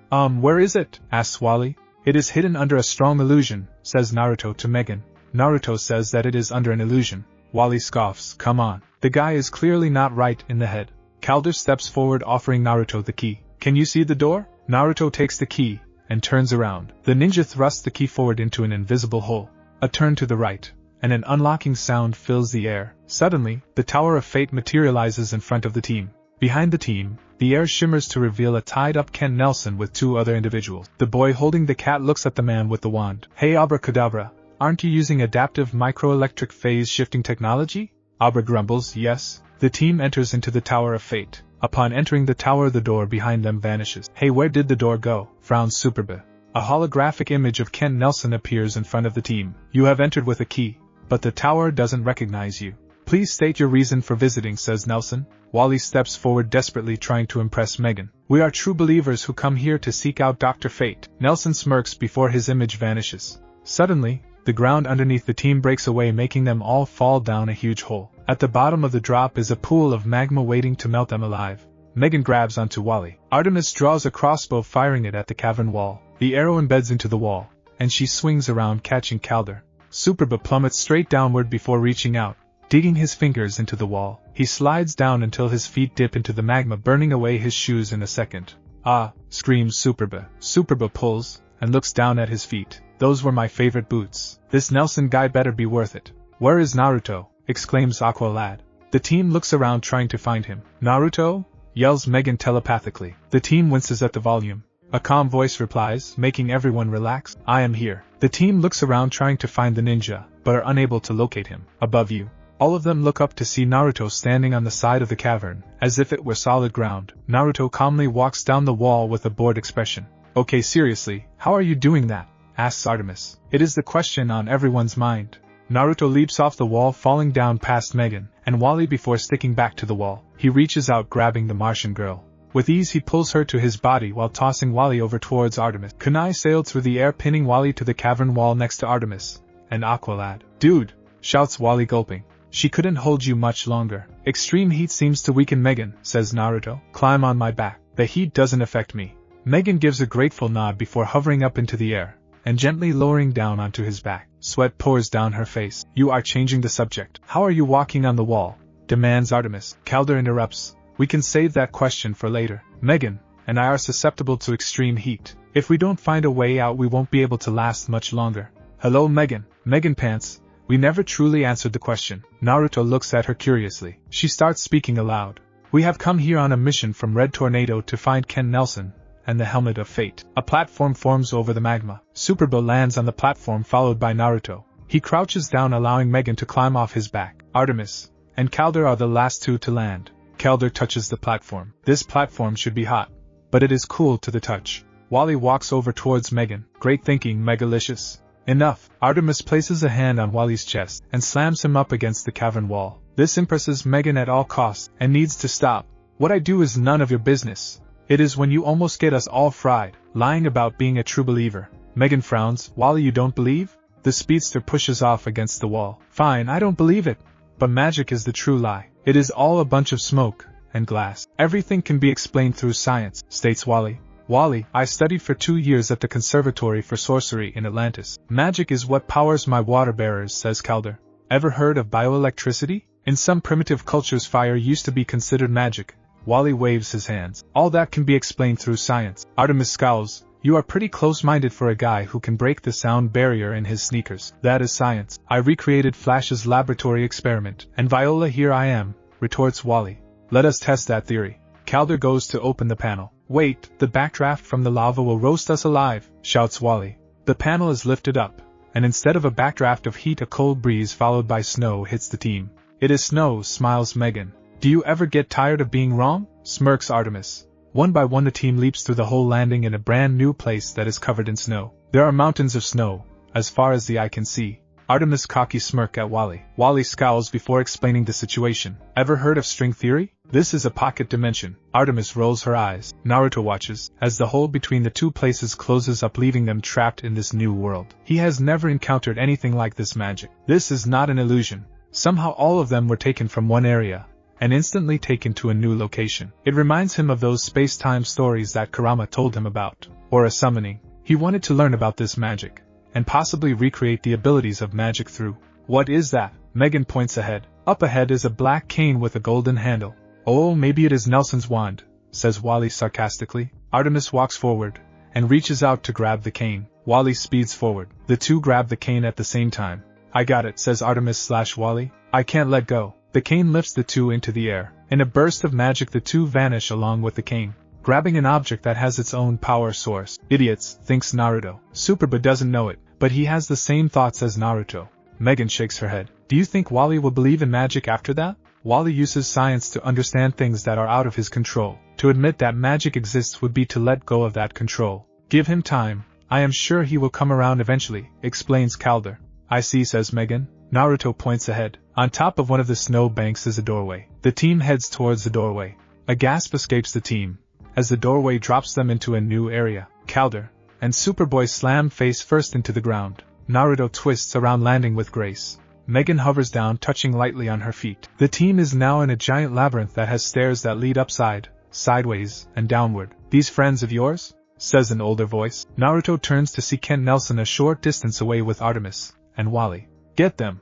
Everyone turns to see Clarion the Witch Boy, and Abracadabra. Kadabra lifts up his wand, launching several bolts of lightning at the team. Naruto dodges to the side. Calder screams out in pain, as a bolt strikes him, and forms a barrier that electrocutes him every time he moves. Friends of yours? Wally uses his speed to dodge several bolts. Kent flies into the air, heading straight towards the bell. Landing next to the bell, Kent taps it with his cane, making a large gong fill the area. The old wizard steps through the bell. Clarion follows, flying straight into the bell. Wally goes after Nelson, shouts Artemis. Wally speeds straight into the bell, vanishing like Nelson and Clarion. A bolt of lightning strikes Artemis, trapping her like Calder. Megan lifts Kadabra into the air with her telekinetic powers. Kadabra vanishes into thin air, shocking the Martian girl. Behind you! Superboy leaps at Kadabra, who reappears behind Megan. The villain points his wand at Superboy, striking him with a bolt of lightning. A scream of pain comes from Superboy, as he is electrocuted, and trapped like Artemis and Calder. Superboy. Her moment of distraction allows Kadabra to strike her with a bolt of lightning. She is soon on the ground, trapped in a cage of lightning like the others. Pathetic, smirks Kadabra. A kunai sails through the air, slicing through Kadabra's wand. What? The wand clatters to the ground in two pieces. Naruto lands in front of the shocked wizard. Jumping up to deliver a spin kick, Kadabra hits the ground, knocked out cold. The lightning cages trapping his team disappear with the destruction of the wand. Thanks, says Calder. We need to help Wally and Nelson. The ninja places a palm on the bell. It is solid as a rock. Naruto wishes he knew more about magic. Magic seems to be even more versatile than his own. How do we get to the idiot? Says Artemis, tapping on the bell. I can't open a link to his mind, frowns Megan. Calder dusts off his pants. We will have to leave it to Wally then. Tokyo, 1 p.m. In a flash of light, Naruto appears in an alley. Going from midnight to day is a huge change that might throw off the sleep schedule of most individuals. Naruto is not a normal person by any stretch. He moves with incredible speed, going straight up a building. Touching down on the roof, he begins to leap from building to building. The mission to find Ken Nelson and the Helmet of Fate was a success. Wally retrieved the Helmet of Fate before Clarion the Witch Boy could steal it. In the process, though, Ken Nelson passed away. Naruto didn't focus on that part. Nelson was 106 years old, meaning he lived longer than most people. As a missing ninja, he encountered death all the time, so he was used to it. Speaking of death, he landed on the roof and swung his arm, tossing several shuriken. Gunshots fill the air, as the shuriken are shot out of the air. I guess the rumors about you were true. A tall, slender man with long white hair tied back in a ponytail steps out of the shadows. His armor is primarily black and gray, with goldenrod greaves and gauntlets. He wears a matching goldenrod mask with a black area that obscures the right half of his face, including his missing eye. He wears a utility belt with pouches and sheaths for a sword and staff on his back. Naruto stands there, not making a comment. Oh right, I forgot that you don't speak English. Can you understand me now? You may call me Deathstroke, asked the armored assassin. I understood you fine. I am choosing not to speak. The man chuckles in amusement. Cold-blooded, I like that. There is a high price on your head. Killing you would make me rich. The man points a gun at Naruto. Naruto stands calmly, not in the least bit intimidated. Lucky for you, I have come with a message. Powerful people have taken an interest in your abilities. They are offering you a chance to work for them. Do so, and you will be rewarded with anything that you desire. And should I decline? I will have to carry out my second message. Naruto stares at the assassin. I decline. Gunshots fill the air. Deathstroke's eyes narrow, as Naruto moves so fast. Spinning around, Deathstroke draws a second gun, opening fire at Naruto, who continues to run circles around the assassin. Shuriken comes at Deathstroke from all angles. The guns are knocked out of his hands. In a swift movement, Deathstroke draws his sword, locking blades with Naruto's kunai. You are good, but not good enough. Deathstroke aims a low kick at Naruto. Naruto slides backwards, doing just as Deathstroke wanted. The assassin darts forward, ready to make the killing blow. Flipping backwards, Naruto kicks the sword upward with his right foot before striking Deathstroke in the chest with his left foot. As he comes back up, he tosses shuriken at Deathstroke. Deathstroke prepares to use his sword to deflect the shuriken. Futon, Repusho. Naruto thrusts his hand forward, creating a gale force wind that increases the speed and power of the shuriken. Pain fills Deathstroke as the shuriken slices through his armor, cutting up his body. Naruto is about to continue the assault, but a strange sound makes him look down. 3 small black devices glow red before exploding. Deathstroke runs toward the edge of the roof. This isn't over. The assassin leaps off the roof, activating his jetpack, flying off into the distance. The smoke clears to reveal Naruto unharmed. That assassin was good. Definitely not a normal human. Naruto turns around. He continues to leap through Tokyo. Unknown location. Deathstroke stands in a white room surrounded by screens. On those screens are 6 different individuals whose identities are hidden. So the child turned down the offer, says L3. He must be treated as an enemy. Do not be so quick to jump to conclusions. It is a minor setback, says L2. We must give him time to see the benefits of joining the light. I agree. He would make for the perfect assassin. He has proven to defeat all the others, states L4. Deathstroke's single eye narrows. The child surprised me with a few tricks. Next time he won't be so lucky. L1 ignores Deathstroke's comment. Your failure has been noted. Until we are in need of your services again, you are dismissed. Deathstroke turns around, leaving the room. The assassin already has his own plans in motion. Naruto wakes up with an annoyed expression. Kurama would be having his head for being so careless. It is a good thing that the demon isn't here to scold him. He sits up, glancing around to see hills of sand in every direction. A sigh escapes the ninja. Fighting in the sand is so annoying. The stupid stuff gets everywhere, and he has to be careful to not get any in his eyes. Afterward, it takes him days to get all the sand out of his clothes. Rolling his neck, he stands up and begins to stretch out his limbs. Judging from the position of the sun, he has been out for the past 7 hours. The mission had started off simple enough. A simple recon mission. The team was sent to Byalia to investigate a strange energy signal that popped up a few days ago. It was a large energy source that the watchtower detected, but was unable to identify. Batman assigned them a mission to locate the energy source and find out as much information on it as possible. Putting the bioship in camouflage mode, it was too easy to sneak into the isolated country. Absolute radio silence was ordered, so upon landing in the county, Miss Martian sent up a mental link. This allowed everyone to communicate with each other via telepathy. It was that telepathy that was used against the team. Miss Martian was sent on ahead to infiltrate the enemy's camp. Next thing Naruto knows, a foreign mental presence hacks the mental connection. If not for growing up with Kurama, he would have never been able to sense the foreign presence. The moment he sensed the foreign presence, he used his chakra to send a shock to his brain, breaking the mental connection. Unfortunately, it backfired on him, causing his body to go into shock and shut down. A good thing he didn't fall into a coma and wake up months later. The ninja double-checks all his gear. Naruto unsheathes his sword. This is the first time he will be using the weapon on the mission. He pulls up a mask in order to prevent sand from blowing into his mouth. Nothing worse than sand on the tongue. It is one of the reasons he stayed away from the land of wind. Sand is nice when on a beach, but annoying during a mission. Complete the mission or hunt for my teammates, wonders Naruto. Chances are that the entire team is in danger. Naruto doesn't know what the foreign presence wanted, but chances are it wasn't anything good. Not to brag, he is sure that he was the only one that escaped the mental attack. That being said, if the team was captured, then it was up to him to complete the mission. Everyone on the team knows the risk of being on the team. These missions are not kid games. Death is a possibility on every mission. If one is not prepared to die, then one doesn't need to be coming on missions. A ninja knows this from day one. You think too much, brat. Get on with it already before I die from boredom. A smirk is hidden behind the mask. It has been a long time since he thought about Kurama. The demon always hated when he wasted time overthinking matters. Kurama was more of a fight now, and ask questions later. He misses the demon. I will complete the mission. I'll make my way to the camp, decides Naruto. Channeling chakra to his feet, he runs across the sand, not leaving a single footprint. Baila, Kid slides to a stop. I can't go any further. Artemis climbs out of his arms. Thanks, she says. It looks like he was telling the truth about being Kid Flash despite the change in uniform. Only Kid Flash could move at such speeds. She has to admit that the black uniform looks much better than the bright yellow and red one that he always wears. No problem, smirks Kid. Kid lifts up his arm, popping open his secret stash. His eyes widened upon seeing it was empty. It must be over 24 hours or my stash wouldn't be empty. Stash may be empty, but at least he is with a hot girl. The blonde girl may have a green arrow fixation, but she is hot. An object comes down from above, breaking the two apart. A roar comes from the object, revealing itself to be a young man screaming anger.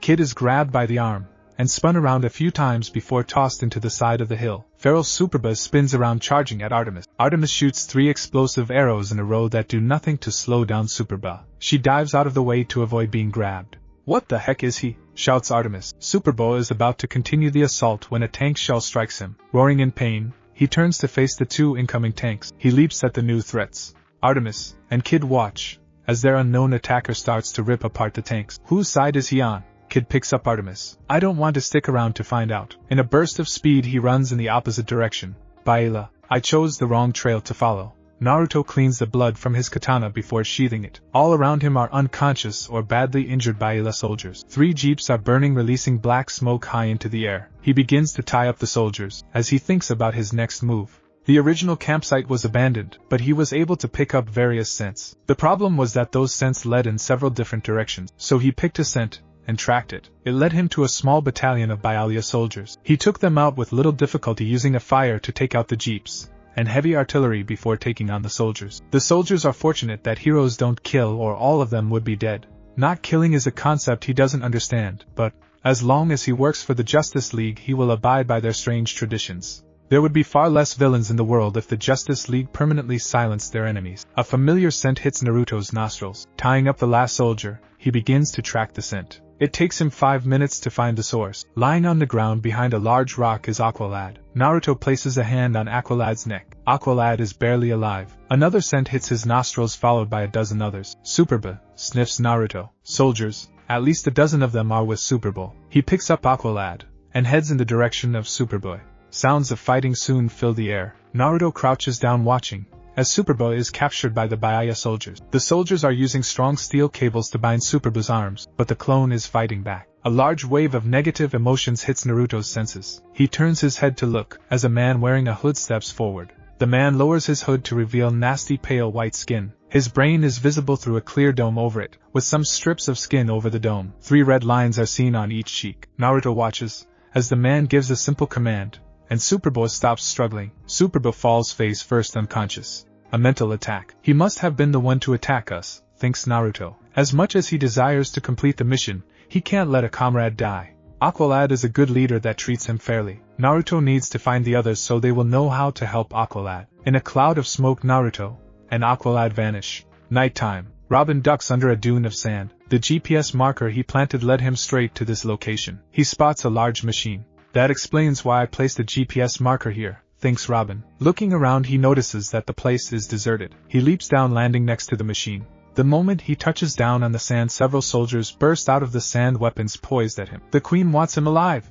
A smirk appears on Robin's face as he drops a couple of smoke pellets. Black smoke fills the area, blinding the soldiers. Robin expertly moves around in the smoke, taking out 2 soldiers. Spinning around, he tosses a couple of birdarangs, knocking the gun out of another soldier. The smoke begins to clear as Robin delivers a spin kick, taking out a 3rd soldier. Forget this. Open fire. Boy Wonder flips backward to avoid a barrage of bullets. I'll take those. A high-speed blur rips the guns out of the 7 soldiers' hands. Kid comes to a stop, dropping the weapons. Robin smirks upon seeing a familiar face. The 2 work together in perfect tandem to take down 5 of the soldiers. Robin is about to attack 2 more when a telekinetic force sends the 2 soldiers slamming into each other. That is new. Who is she? Wonders Robin, looking at Miss Martian. One of the soldiers tries to make a run for it. An arrow sails through the air, bursting open to shoot a net out, capturing the soldier. KF, good to see a familiar face, smirks Robin.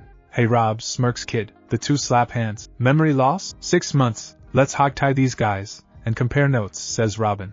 It takes a few minutes to tie up all the soldiers. So does anyone know what is going on? Asks Robin. She seems to have the answers. Kid gestures at Miss Martian. Miss Martian smiles at the team. Well, I don't know exactly what happened to make us lose our memories, but I do know that we are a team.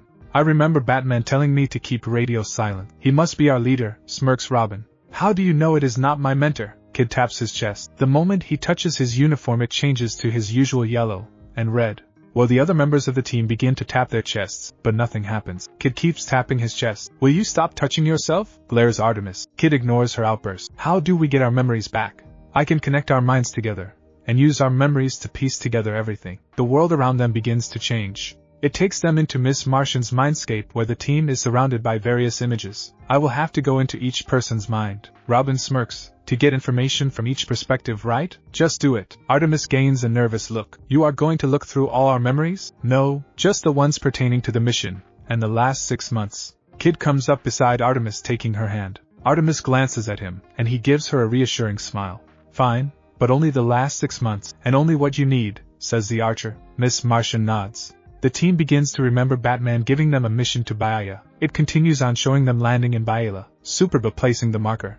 Naruto goes on ahead to check the perimeter. Aqualad gives out orders, and then the world goes black. The team is soon back in the real world with surprised looks. Calder, Naruto, gasps Robin. Forget Naruto, we need to find Calder. Being out in a desert can't be good for a guy with gills, says Kid. We can search for the ninja after we find Calder. Here. All of them spin around to see Naruto carrying Aqualad over his shoulder. Gently, Naruto lowers Aqualad down on the sand. Robin and Kid rush over to Aqualad. He is suffering from extreme dehydration, says Robin. Miss M calls the bioship. It is too far out of range, says Miss Martian. Can you telekinetically fly him to the ship? Suggests Kid. If he doesn't get medical attention soon. Miss Martian shakes her head. I can't, I have to find Superbo. 6 months ago he wasn't even alive. He is running on base instincts. Superbo is invulnerable, Calder. A scream comes from Megan, as she senses Superba in pain. Superba. Miss Martian is about to fly off, but a blow to the back of the head knocks her out cold. She falls forward onto the sand. Robin, Kid, and Artemis look at Naruto in shock. Naruto points at himself. Carry leader, find ship. Robin nods. He begins to track the ship. It is a mile from our current location due east. Naruto picks up Miss Martian before walking over, and picking up Aqualad. Lead, orders Naruto. Robin takes off running in that direction. Naruto easily matches the speed even carrying 2 people.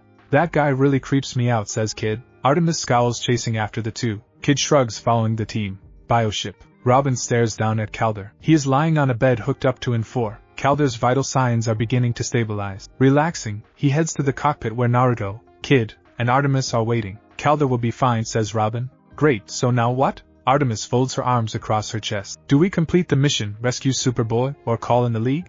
Naruto types rapidly on the console. A screen appears in front of him. He begins to speak in Japanese, and his words are instantly translated into English. The enemy has a person that can use psychic powers. He hacked the mental link using it to wipe out the team's memories, explains the ninja.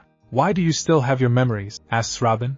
I sensed the foreign presence, and broke the connection. I was unable to alert the team, as the mental backlash from forcefully breaking the connection shut down my brain for 7 to 8 hours, answers Naruto. Kid munches on a chocolate bar. So where does that leave us? Naruto hits a few more buttons bringing up a map of Byalia. A red dot blinks on the map. That is the enemy location. Superboy is currently imprisoned by the enemy. We can't leave him in enemy hands or the psychic might steal vital information from his mind. Robin gains a hard look, if they haven't done so already. Okay, if we are going to rescue Superboy, shouldn't we wake up Miss Martian? I mean, she has telepathy powers to battle the psychic, says Kid.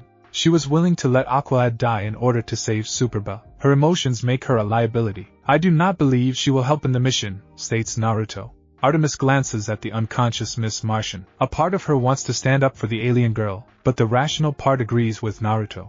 She blew up at Wally for almost getting them killed while hunting for Kent Nelson, and Miss Martian almost did the same thing to Aqualad. He is right. She acted no better than you when we were at the Tower of Fate, says Artemis. Kid gains an affronted look. Yeah, but she is. Naruto and Artemis are right. Miss M was about to rush ahead without knowing anything about the enemy. She had her mind wiped once, and it could have happened again, says Robin coldly. We will do this without her. What is the plan? We need to take out the psychic, states Naruto. I will cause a distraction forcing the psychic out. Robin will sneak inside to find out the location and status of Superboy.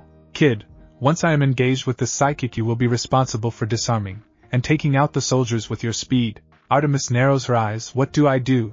Naruto stares straight at Artemis. I won't be able to fight a psychic for long.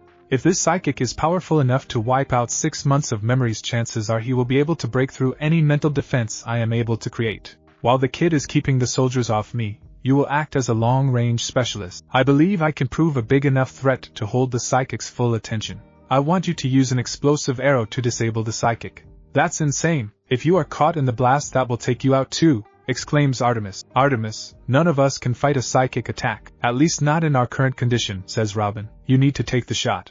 Even if it means Naruto getting caught in the blast. Kid glances at Naruto, and gains a bit more respect for the ninja. Artemis stares deep into Naruto's eyes. She gains a hard look. Alright, but you better not die. Naruto nods. There is one more thing, says Naruto. If Superba is still in his feral state, you can't free him. Kid groans. Great, so we have to rescue Superba without rescuing him?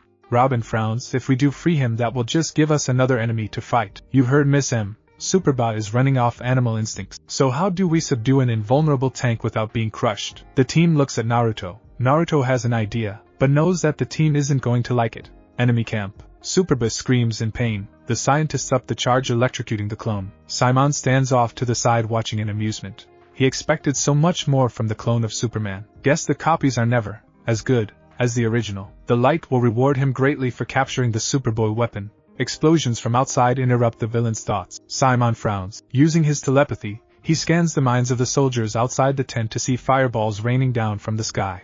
The fireball targets the jeeps and tanks, setting all the heavy weapons ablaze. Looks like Superba's friends have decided to show up, smirks Simon. Outside the tent, soldiers scramble to grab their weapons. A black blur moves around, stealing weapons from the soldiers, much to their confusion. You won't be needing these, smirks Kid. Running up a hill a good distance away, he drops the weapons before speeding back down into the enemy camp to steal more weapons. Robin uses the confusion to sneak into the shadows. A smirk is on Boy Wonder's face, as the plan is going off without a hitch. He sneaks up behind a couple soldiers, taking them out with dual blows to the back of the head. Tying them up, he explores the nearest tent to find it empty. He keeps on moving, knowing that he needs to find Superball. Naruto lands in the middle of the enemy. In a quick motion, he draws his sword, taking out 3 soldiers in a single swipe. Gunshots ring out, but he uses the sword to deflect the bullets. He moves at high speeds that are a blur to the soldiers. Another 6 soldiers fall. Naruto heads straight towards the tent, where he smells the scent of the psychic. Drawing several shuriken, he tosses them straight at the tent. The shuriken sails true, slicing through the tent. A telekinetic force erupts, blasting the shuriken away. Naruto pauses outside of the tent. Strange. I don't remember sensing your mind with the others. Simon exits the tent with a smirk. Oh well, in the end everyone does, as Simon says. As Simon was talking, Naruto began to flash through hand seals. Your powers are useless, Simon says. Stop. Naruto's entire body freezes up. Simon walks over towards the frozen Naruto. Now it is time for you to have an arrow embedded in the sand next to the 2. Simon's eyes widen as it beeps 2 times. The arrow explodes, engulfing them both in the blast. Shit, Artemis slides down the sand hill. She notches 2 arrows, taking out 2 soldiers. Come on, be alive, you idiot. A black blur runs past her towards the smoke. Kid spins around at high speeds, creating a tornado that blows away the smoke. It reveals a badly burned Simon with his left arm bent at an awkward angle. Where is he? Here. Artemis and Kid spin around to see Naruto walking towards them. His shirt is burned on the right side, and pants are a little torn, but otherwise he is absolutely fine. Artemis sighs in relief. Dude, how did you escape the explosion? You should be burned worse than that, exclaims Kid. Naruto understood what Kid said, but had no intention of revealing his secret. The truth was that he was planning to use the replacement. Simon's mental powers froze him the moment he reached the last seal. Correction. He stopped intentionally on the last seal, letting Simon capture him. Artemis shot the arrow at the right moment. Simon lost concentration on his mental command for a second upon seeing the arrow, and that second gave Naruto the opportunity to cast the. He was still burned a bit by the explosion, but the burns were minor. Most damage was to his clothes. Robin pokes his head out of the tent. Hey guys, talk later, and help me with Superball. Naruto runs past Artemis and Kid into the tent. Inside the tent, all the scientists and soldiers are out cold. Naruto's eyes land upon a large metal sphere being contained in a cage. I had to shock him pretty badly to knock him out. I have no idea how long it is going to last, says Robin. Superbow is chained to a table and stood up, as if being crucified. Great, that means if we free him, and he wakes up before we reach the ship, he is going to crash and squash us, complains Kid. Move fast, says Naruto. Not the best plan, but only one we got. Robin hits the button releasing Superboy's shackles. Naruto catches Superboy. That sphere thing has a living presence, by the way. Naruto walks over to the sphere, placing a hand on it. A strange series of sounds come from the sphere. Kid whispers to Artemis. What is he doing? Artemis nudges Kid in annoyance. Release, take, says Naruto. Robin releases the restraints on the sphere. Move out. The team moves swiftly with the sphere following. Mount Justice. Naruto, Kid, Robin, Artemis, and Miss Martian stand in front of Batman. Batman stands directly in front of Miss Martian. You allowed your emotions to cloud your judgment, which could have led to the death of a teammate, and your capture. Personal feelings towards each other are to be dealt with on your own time, but when you are on a mission you work, as a team, not on personal desires. Miss Martian lowers her head with tears brimming her eyes. The Dark Knight walks away from the girl. He takes a few steps back before looking at the other 4 members of the team. Being able to regroup and come out with a plan even when the deck is stacked against you is something few are able to accomplish. The mission may have been a failure, but you gained a new level of trust and teamwork. That is a success on its own, states Batman. Kid and Robin bump fists. Dismissed. Artemis rushes over to Naruto. Wait. Naruto turns to look at her curiously. A screen is next to her translating her words. Why did you choose me? I mean, Robin could have used one of his explosive weapons to take out that Simon. How come you choose me? When it comes to long-range capabilities, you are the most skilled on the team. A smile appears on Artemis's face. I trusted you to be able to take that shot and finish Naruto. He turns away, heading towards the Zeta tubes. In a flash of light he disappears. Artemis smirks. At least one person on the team trusted her without any doubts. Perhaps Ninja Boy wasn't so bad after all. Thanks for watching my video, and make sure to check out the author of this fanfic. Link is in the description. See you next time. Till then, sayonara.